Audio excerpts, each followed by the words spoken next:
COP29 começa em Baku, no Azerbaijão. Financiamento da transição ecológica nos países em desenvolvimento está no centro dos debates. O primeiro-ministro de Israel afirma que ele e o presidente eleito dos Estados Unidos estão de acordo quanto à ameaça iraniana. Rússia lança novos ataques mortíferos com drones na Ucrânia, depois da Ucrânia ter atacado também com drones Moscovo e os arredores. Chanceler alemão Olaf Scholz admite apresentar moção de confiança antes do final do ano.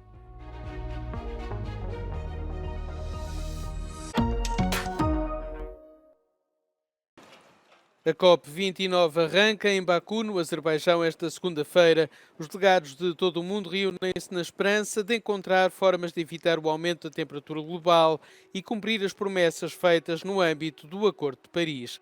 Mas que devemos esperar do maior evento do ano para enfrentar a crise climática? Esta COP já lhe chamam a COP das finanças, uma vez que os países irão pela primeira vez em 15 anos rever os moldes do financiamento às nações em desenvolvimento para apoiar a ação climática. Os países são também encorajados a lançar as bases para planos nacionais mais fortes no que toca à redução das emissões. Transformar a ambição em ação é uma das principais prioridades da agenda da presidência da COP29.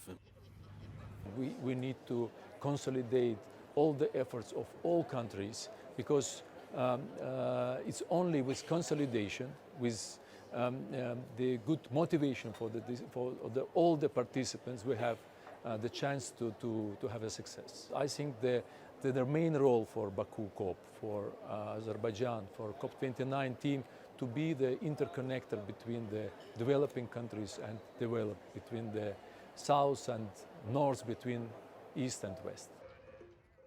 A defensora de alto nível da ONU nesta COP29 diz-nos que é necessário um envolvimento ativo do setor privado para atingir objetivos sustentáveis. And when we speak about the green transition, we speak about the new types of economy overall. So the role of the private sector in the global climate action is absolutely crucial. It's so important because private sector is coming with technologies, with innovation, with I don't know, consumer behavior, so they can influence consumer behavior. So it's important to engage with private sector.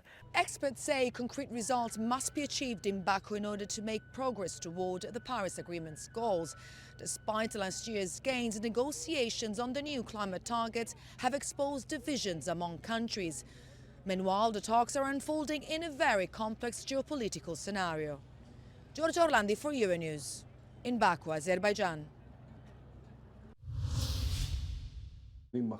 O primeiro-ministro de Israel, Benjamin Netanyahu, afirmou no domingo que ele e o presidente eleito dos Estados Unidos, Donald Trump, estão de acordo quanto à ameaça iraniana.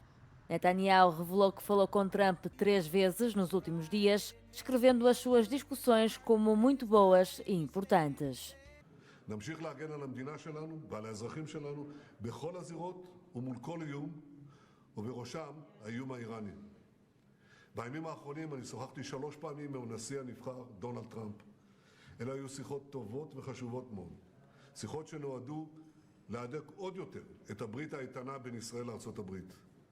אנחנו רואים עין בעין את האיום האיראני על כל מרכיביו ואת הסכנה שנשקפת ממנו. ואנחנו רואים גם את ההזדמנויות הגדולות שעומדות בפני ישראל בתחום השלום והרחבתו ובתחומים אחרים. As tensões entre Israel e o Irão continuam elevadas sem sinais de abrandamento. Numa declaração separada, Netanyahu comentou também o ataque antissemita em Amsterdão na noite de quinta-feira, que visava os adeptos da equipa de futebol Maccabi Tel Aviv. Antes do jogo, foi noticiado que os adeptos de futebol israelitas tinham rasgado uma bandeira palestiniana, entoado slogans anti-árabes e iniciado rixas. A polícia de Amsterdão deteve dezenas de manifestantes no domingo depois da presidente da Câmara ter proibido manifestações durante todo o fim de semana. A proibição seguiu-se à violência antissemita contra adeptos de futebol israelitas na quinta e na sexta-feira. De acordo com os meios de comunicação locais, foram detidas cerca de 100 pessoas. Antes do jogo foi noticiado que os adeptos de futebol israelitas tinham rasgado uma bandeira palestiniana que estava pendurada num edifício em Amsterdão, entoando slogans anti-árabes. A polícia de Paris anunciou que 4.000 agentes serão destacados para o jogo de futebol da Liga das Nações entre a França e Israel, marcado para a próxima quinta-feira. Nas bancadas do estádio de Saint-Denis, nos arredores da capital, estará o presidente francês Emmanuel Macron.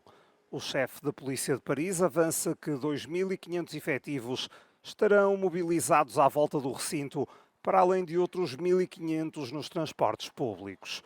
Será criado um perímetro de segurança junto ao estádio e haverá tolerância zero para qualquer tipo de violência. As autoridades francesas têm estado em contacto com as forças de segurança israelitas na preparação do encontro. A preocupação tem a ver com as cenas de violência em Amsterdão na última quinta-feira, após o jogo da Liga Europa entre o Ajax e o Maccabi Tel Aviv. Um vídeo que circulou na internet antes da partida mostrava um grupo de adeptos israelitas a entoar insultos anti-árabes enquanto se aproximava do estádio. Os apoiantes do Maccabi foram agredidos por jovens que terão sido motivados por apelos nas redes sociais para atacar judeus. Foram feitas dezenas de detenções. 5 pessoas tiveram de ser hospitalizadas após os ataques condenados pelas autoridades de Amsterdão, de Israel e de toda a Europa. No domingo, várias pessoas foram detidas por participarem numa manifestação no centro de Amsterdão. Os protestos estavam proibidos e assim continuarão até quinta-feira de manhã. Pelo menos 5 pessoas morreram e várias ficaram feridas na sequência de um ataque russo com drones à cidade de Mykolaiv, no sul da Ucrânia. O presidente da Câmara da cidade, Alexander Sienkiewicz, disse que a Rússia atacou durante a noite com drones kamikaze, destruindo uma casa e danificando um edifício residencial que se incendiou. Entretanto, em Zaporígia, uma pessoa morreu e pelo menos 21 ficaram feridas na sequência de 3 ataques russos distintos que danificaram edifícios residenciais. Os residentes foram retirados e há operações de resgate ainda em curso. A Rússia lançou o maior ataque noturno de drones contra a Ucrânia desde o início da invasão em grande escala, com as defesas aéreas ucranianas a detectarem um recorde de 145 drones na noite de sábado para domingo. A Ucrânia continua a responder ao fogo e lançou um ataque maciço de drones contra Moscovo e subúrbios durante a mesma noite. Este ataque à Rússia chega na altura em que o país assinou um pacto que estabelece o laço mais forte com a Coreia do Norte desde a Guerra da Coreia. A equipa de Donald Trump negou as afirmações de um estratega republicano sobre o plano da nova administração dos Estados Unidos para pôr fim à guerra na Ucrânia.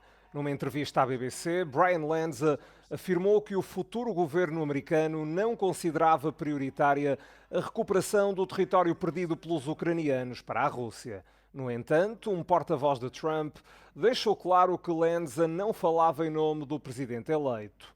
Durante a campanha eleitoral, Donald Trump sublinhou que poderia acabar com a guerra na Ucrânia num dia, sem explicar como. Também não excluiu a possibilidade de Kiev ter de ceder território a Moscovo para acabar com o conflito.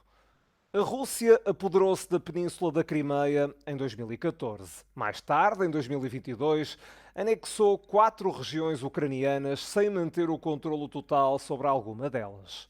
Volodymyr Zelensky tem dito repetidamente que do lado da Ucrânia há 2 condições indispensáveis para a paz: a retirada total das forças russas e a devolução de todo o território. O governo da Comunidade Valenciana rejeita demitir-se numa altura em que continua a crescer a indignação devido à resposta às inundações em Espanha. A vice-presidente do Executivo Regional diz que abandonar funções seria trair as vítimas. Milhares de pessoas organizaram um protesto no sábado à noite em que acusaram as autoridades de terem emitido alertas demasiado tarde. Os manifestantes entraram em confronto com a polícia de choque em frente à Câmara Municipal. Segundo a agência de notícias EFE, pelo menos 31 polícias ficaram feridos. As chuvas torrenciais que se abateram sobre o sul e leste de Espanha no final de outubro são a pior catástrofe natural do país nas últimas décadas. Pelo menos 222 pessoas morreram. A província de Valência foi a região mais afetada. Em apenas 8 horas, algumas zonas receberam a quantidade de chuva equivalente a um ano. O governo central de Madrid mobilizou milhares de tropas e polícias para ajudar nas operações de socorro e limpeza. Além disso, milhares de cidadãos comuns também se disponibilizaram para ajudar. Não há ainda uma estimativa exata do número de voluntários. Entretanto, a Agência Meteorológica de Espanha emitiu um alerta de chuvas fortes para os próximos dias. Deverão chegar na terça-feira à noite à parte norte da costa mediterrânica, com incidência nas Ilhas Baleares. O chanceler da Alemanha está disposto a agendar a moção de confiança no Parlamento para antes do final do ano. Em entrevista no domingo à noite ao grupo público de radiodifusão ARD, Olaf Scholz disse que não está agarrado ao poder. Inicialmente, o chefe do executivo germânico tinha marcado a votação para 15 de janeiro de 2025. Mas, face à pressão de alguns partidos, está agora a considerar a possibilidade de a realizar em 2024. É muito provável que Scholz saia derrotado. Nesse caso, o presidente alemão, Frank-Walter Steinmeier, terá 21 dias para dissolver o Parlamento. As eleições antecipadas deverão ter lugar no prazo de 60 dias após a dissolução. Scholz nega ter provocado o colapso da coligação de 3 partidos que governava a Alemanha desde o final de 2021. Sublinha que tudo fez para a manter unida. A chamada coligação semáforo foi desfeita a 6 de novembro, depois de Scholz ter demitido o ministro das Finanças, Christian Lindner.